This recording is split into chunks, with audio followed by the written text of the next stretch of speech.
ప్రస్తుతం మనం నార్సింగి పోలీస్ స్టేషన్లో ఉన్నాము. లావణ్య రాజ్ తరుణ్ తనని యూజ్ చేసుకొని 11 ఇయర్స్ ఆఫ్ స్పామ్లో తను లివింగ్ రిలేషన్షిప్లో ఉంటూ తనని దొంగచాటుగా పెళ్లి చేసుకొని ఇప్పుడు నడి రోడ్డుపై వదిలేసి వెళ్ళిపోయాడు అని చెప్పి కంప్లైంట్ ఇచ్చినట్లుగా తెలుస్తుంది. అంతేకాదు తను ఏమొచ్చి ఎవరైతే ఇప్పుడు వేరే మాల్వి మల్హోత్రా అనే అమ్మాయి పేరు కూడా బయటకు తీసుకొచ్చింది.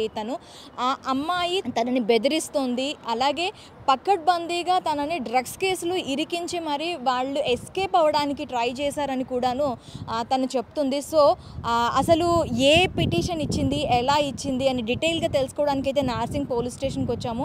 లోపలికి వెళ్ళి అసలు ఏ పిటిషన్ ఇచ్చిందో అనేది తెలుసుకుందాం. లావణ్య రాజ్ తరుణ్ ఇష్యూలో లావణ్య మీ దగ్గరికి కంప్లైంట్ ఇవ్వటం జరిగింది. సో ఏ ప్రాతిపదికన తను కంప్లైంట్ ఇచ్చింది? సో రాజ్ తరుణ్తోన ఈ అమ్మాయి ఎవరైతే ఉన్నారో ఆమె ఇద్దరు కలిసి రిలేషన్లో ఉన్నట్టుగా చెప్తుంది. రిలేషన్లో ఉన్న తర్వాత ఇప్పుడు ఆమెను వదిలేసి వేరే అమ్మాయితో ఉంటున్నాడు. సో ఇద్దరు కలిసి సినిమాలు చేస్తున్నారు. తర్వాత ఇద్దరు కలిసి వేరే ప్లేసెస్కి వెళ్తున్నారు. ఆ అమ్మాయి ఎవరైతే ఉన్నారో ఆ అమ్మాయి కానీ ఆ అమ్మాయి పేరెంట్స్ కానీ ఈమెను థ్రెటన్ చేస్తున్నట్టుగా చెప్తుంది.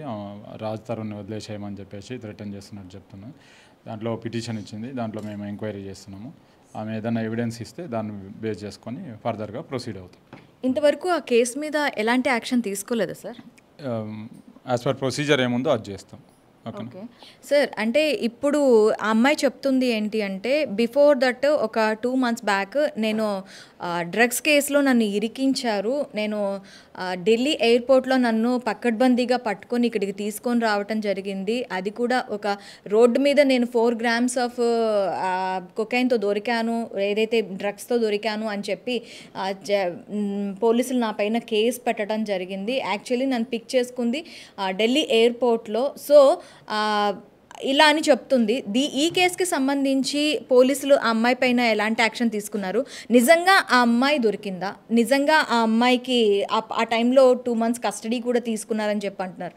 సో 45 days కస్టడీ, ఇది అంతా నిజంగా జరిగిందా సార్? అది ఏం జరిగింది ఏంది అనేది ప్రొసీజర్ ప్రకారము కోర్టుకి ఇంటిమేషన్ ఇచ్చినాము. రిమాండ్ రిపోర్ట్ ఏమవుతుందో రిమాండ్ రిపోర్ట్లో చెప్పింటాము.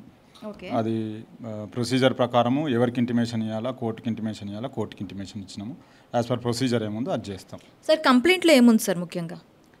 ఇప్పుడు ఇచ్చిన కంప్లైంట్ అదే ఉంది. ఇందాక చెప్పిన కదా, రాజ్ తరుణ్తో రిలేషన్షిప్లో ఉన్న ఇప్పుడు నన్ను వదిలేసి వేరే అమ్మాయితో ఉన్నాడు. ఆ అమ్మాయి ఎవరైతే ఉన్నారో ఆ అమ్మాయికి సంబంధించిన వాళ్ళు ఆ అమ్మాయి ఈమె థ్రెటన్ చేస్తున్నట్టుగా ఈమె రాజ్ తరుణ్తో కలిసి ఉండాలనుకుంటుంది. అది ప్రొసీజర్ ప్రకారం మేము పోలీస్ ఎంతవరకు ఇన్వాల్వ్ కావచ్చు లేదనేది చూసుకొని చేస్తాం. అది ఓకే.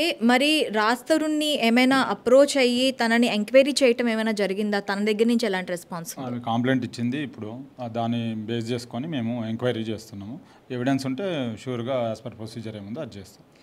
మీడియాకి తను చాలా ఎవిడెన్సెస్ ఇచ్చిందని విన్నాము. మీకేమి ఎవిడెన్సెస్ ఇవ్వలేదా సార్? ఓన్లీ పిటిషన్ మాత్రమే ఇచ్చింది ఆమె. ఓకే. ఫర్దర్గా ఆమె ఏమన్నా ఎవిడెన్స్ ప్రొడ్యూస్ చేస్తే దాన్ని బేస్ చేసుకొని ముందుకెళ్తాం. Okay sir, thank you very much. ప్రస్తుతానికైతే లావణ్య పిటిషన్ని మాత్రం మేము తీసుకున్నాము. ఇక మీదట దీనికి సంబంధించి మేము ఫర్దర్గా యాక్షన్ తీసుకుంటాము. యాజ్ పర్ రూల్స్ ఎలా ఉంటాయో ఆ విధంగానే మేము తర్వాత యాక్షన్ అనేది తీసుకుంటామని చెప్పి హరికృష్ణ గారు చెప్పడం జరుగుతుంది సిఐ. సో నెక్స్ట్ ఏం జరుగుతుంది అనేది తెలుసుకోవడానికి స్టే విత్ us.